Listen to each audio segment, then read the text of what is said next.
जय श्री कृष्णा। प्रिय दर्शकों, भाई और बहनों, अस्ट्रो चर्चा में आपका स्वागत है। मेरा आपको सादर नमस्कार। इस वीडियो में हम चर्चा करेंगे चंद्र कुंडली कैसे देखा जाता है, उसका एक पार्ट आज इस वीडियो में हम करेंगे।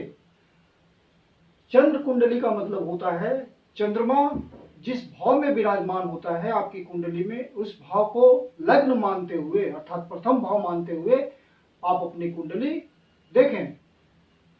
जब चंद्रमा प्रथम भाव में स्थित होता है तो फिर जब आप उसको देखते हैं तो उसको चंद्र कुंडली कहते हैं।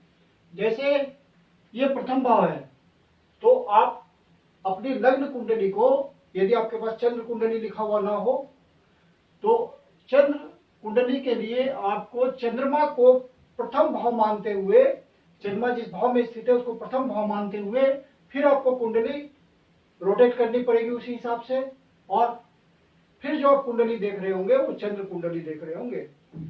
आप अपने बर्थ डिटेल्स को किसी अच्छे एस्ट्रो सॉफ्टवेयर में डालिए, चंद्र कुंडली बनकर आ जाएगी। यदि चंद्र कुंडली नहीं बनता है, लग्न कुंडली बनकर आती है, तो चंद्रमा जिस भाव में विराजमान है उसको प्रथम भाव मान लीजिए, फिर आप अपनी कुंडली देखिए, वो चंद्र कुंडली कहलाएगी। लग्न कुंडली का भी अपना इंपॉर्टेंस होता है, इक्वली चंद्र कुंडली का भी इंपॉर्टेंस होता है, और इक्वली सूर्य कुंडली का भी अपना महत्व होता है। सूर्य कुंडली भी ठीक उसी तरह से बनती है जैसे चंद्र कुंडली बनती है। हम इस वीडियो में चर्चा कर रहे हैं चंद्र कुंडली की। हम जानते हैं कि ज्योतिष में जीवन के 3 फोकल पॉइंट्स होते हैं, एक मून का, एक एसेंडेंट का अर्थात लग्न का, और एक सूर्य का। मून आपके मन को रिप्रेजेंट करता है, लग्न आपके शरीर को रिप्रेजेंट करता है, और सूर्य आत्मा को रिप्रेजेंट करती है। तो ये तीनों फोकल पॉइंट्स कहलाते हैं जीवन के। जब मन साथ नहीं दिया तो आप निराश होते हैं, नेगेटिव बात होती है, मन निराश होता है। आत्मा उससे ऊपर की बात है, आत्मा प्रसन्न होती है यदि आप उसके अनुसार से काम करते हैं। स्पिरिचुअल होते हैं तो आत्मा को अपलिफ्टमेंट मिलता है। आत्मा मजबूत तो आपका शरीर मजबूत, आपका मन मजबूत, आप स्वस्थ रहेंगे। लग्न हर जगह प्रेजेंट होता है, शरीर के बिना मन का एग्जिस्टेंस नहीं है, शरीर के बिना आत्मा का एग्जिस्टेंस नहीं है। तो लग्न भी इक्वली इंपॉर्टेंट हो गया। अब आते हैं चंद्र कुंडली पे। चंद्र कुंडली आपने अपना निकाल लिया। चंद्र कुंडली उतना ही महत्व रखता है और उसी तरह से देखना होता है जिस तरह से आप लग्न कुंडली देखते हैं, सूर्य कुंडली देखते हैं। जब आप गोचर का अध्ययन करते हैं, ट्रांजिट का अध्ययन करते हैं, तो ट्रांजिट के अनुसार कोई पॉजिटिव रिजल्ट आ रहा होता है तो इसको आप लग्न के माध्यम से देखते हैं, लग्न कुंडली से अपना गोचर देखते हैं। और कोई घटना हो रही होती है तो उसका कंफर्मेशन चंद्र कुंडली से होता है कि घटना अच्छी होगी या खराब होगी। यदि घटना खराब हो रही है तो उसका कंफर्मेशन चंद्र कुंडली कर देगा। लग्न कुंडली से सारी बातें कंफर्म होती है क्योंकि आपका शरीर वहां रहेगा। चंद्र कुंडली मन को खुश करता है, मन की स्थिति बताता है, मन को दुखी करता है। तो चंद्र कुंडली से हमें पता चल जाता है कि घटना जो हुई है वो नेगेटिव होगी या पॉजिटिव होगी। इसलिए चंद्र कुंडली से हम कंफर्मेशन करते हैं। इसलिए विद्वान जन कहते हैं कि लग्न कुंडली से विचार नहीं होता गोचर का, चंद्र कुंडली से विचार होता है। लेकिन मॉडर्न जो ज्योतिषी हैं वो लग्न कुंडली पे महत्व देते हैं क्योंकि इससे भाव से संबंधित जो घटना होने वाली है वो कंफर्म हो जाता है। और चंद्र कुंडली उसके बाद एडिशनल कंफर्मेशन कर देती है कि घटना बुरी है या अच्छी है, शुभ है या अशुभ है। तो चंद्र कुंडली इक्वली इंपॉर्टेंट होता है। इसलिए लग्न कुंडली से गोचर देखने के साथ साथ चंद्र कुंडली से भी उसका कंफर्मेशन करना चाहिए कि घटना शुभ है या अशुभ है। तो चंद्र कुंडली का इक्वल इंपॉर्टेंस है। तो चंद्र कुंडली को देखने के लिए आप चंद्र कुंडली पहले बना लीजिए। फिर आज हम सिर्फ फोकस करेंगे चंद्र कुंडली से दूसरे भाव और 12वें भाव पे। चंद्र कुंडली से दूसरा भाव यदि कोई ग्रह होता है सूर्य के अलावा, तो उसको हम कहते हैं शुनफा योग। शुनफा योग की डिफिनेशन ये होती है, यदि चंद्रमा से दूसरे भाव में कोई ग्रह सूर्य के अलावा स्थित हो तो शुनफा योग बनता है। और यदि चंद्रमा से 12वें भाव में, ये 12वां भाव है, चंद्रमा से 12वां भाव पीछे की तरफ, तो ये अनफा योग बना रहा है। परिभाषा ये होती है, यदि चंद्रमा से 12वें भाव में कोई ग्रह सूर्य के अलावा स्थित हो तो अनफा योग बनता है। तो यहाँ पे जो ग्रह आएंगे वो अनफा योग बनाएंगे, और यहाँ पे जो ग्रह आएंगे वो शुनफा योग बनाएंगे। इसमें सूर्यदेव शामिल नहीं होते। अब 12वें भाव पे जो ग्रह स्थित होंगे चंद्रमा से, उनका क्या महत्व है, और दूसरे भाव में जो ग्रह स्थित होंगे उनका क्या महत्व है। यहाँ ध्यान देने योग्य बात यह है कि राहु, केतु और सूर्यदेव न पीछे होने चाहिए न आगे होने चाहिए, क्योंकि वो एक्लिप्स की स्थिति लाते हैं। सूर्यदेव यहाँ होंगे तो मैलिफिक है सूर्यदेव, और सूर्यदेव यहाँ होंगे तो मैलिफिक है।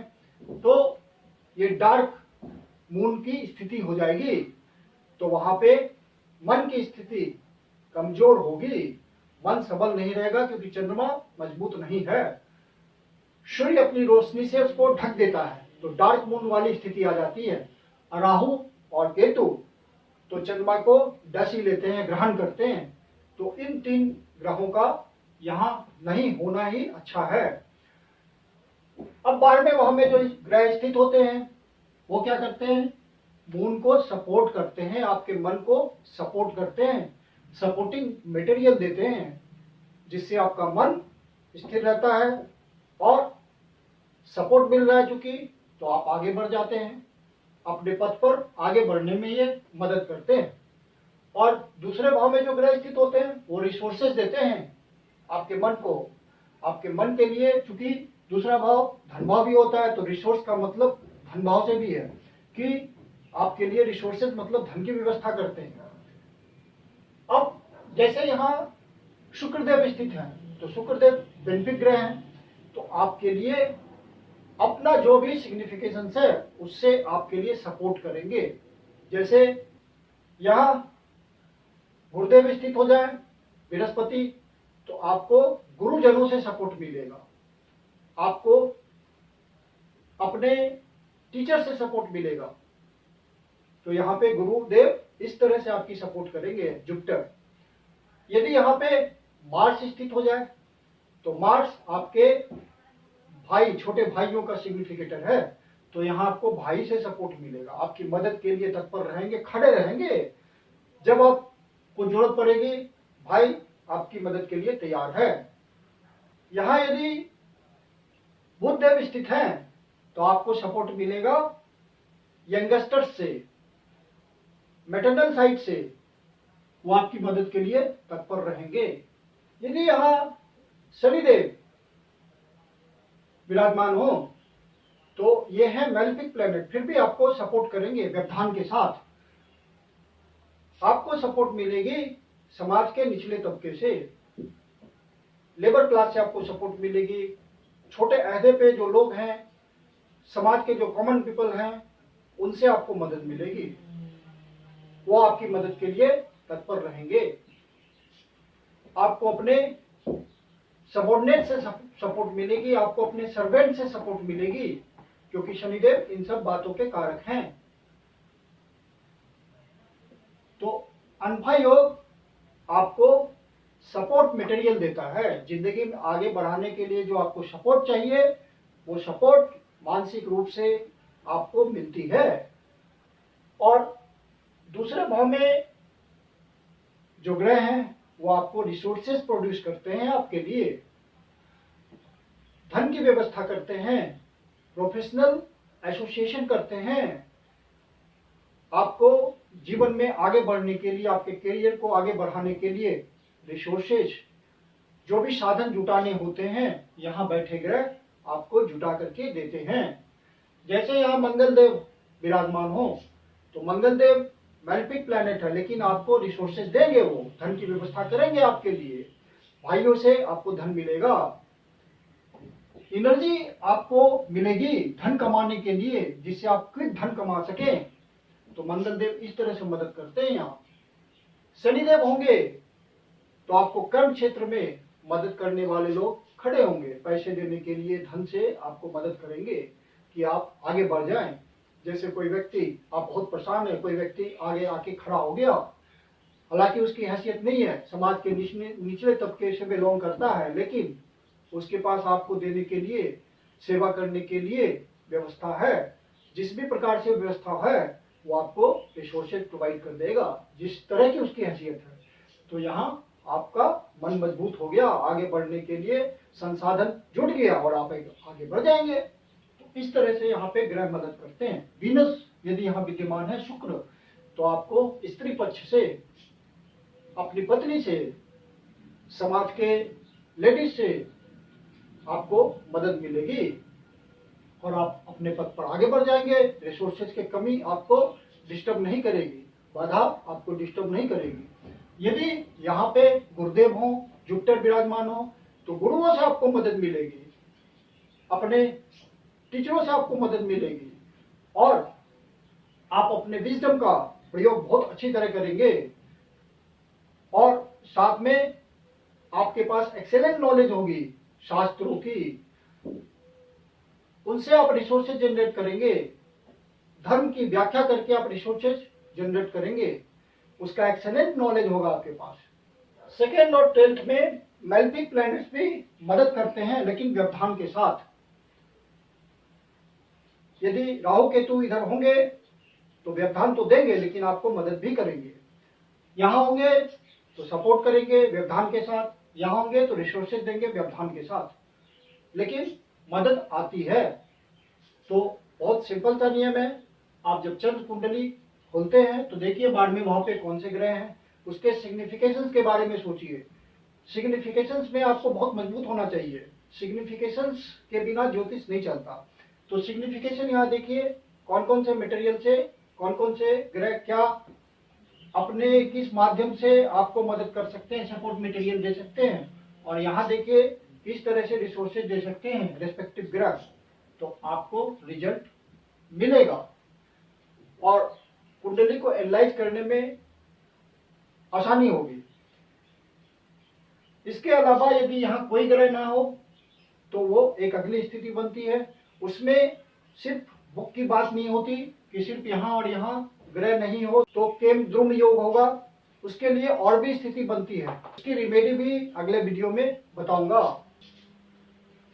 मैं कुंदन शर्मा आप लोग का हार्दिक स्वागत करता हूं। यदि आपको वीडियो अच्छा लगा तो इसको लाइक करें, अपने परिचित जनों को शेयर करें और अपने चैनल अस्ट्रो चर्चा को सब्सक्राइब करें। यदि अभी तक नहीं किया या पहली बार आए हैं, कमेंट बॉक्स में मेंशन करें, अर्थात लिखें कि आपका इस वीडियो के संबंध में व्यक्तिगत क्या अनुभव रहा, जिसकी हमें अपेक्षा रहती है। और यदि आपके कोई जीवन की समस्या है जिसका समाधान आप हमसे चाहते हैं तो पर्सनल कंसल्टेशन ले सकते हैं, मेरी अपनी कंसल्टेशन शुल्क होती है। वीडियो के अंत में मेरा व्हाट्सएप नंबर दिया हुआ है, डिस्क्रिप्शन बॉक्स में भी व्हाट्सएप नंबर मेंशन है, आप कंसल्टेशन के लिए बुकिंग कर सकते हैं। धन्यवाद।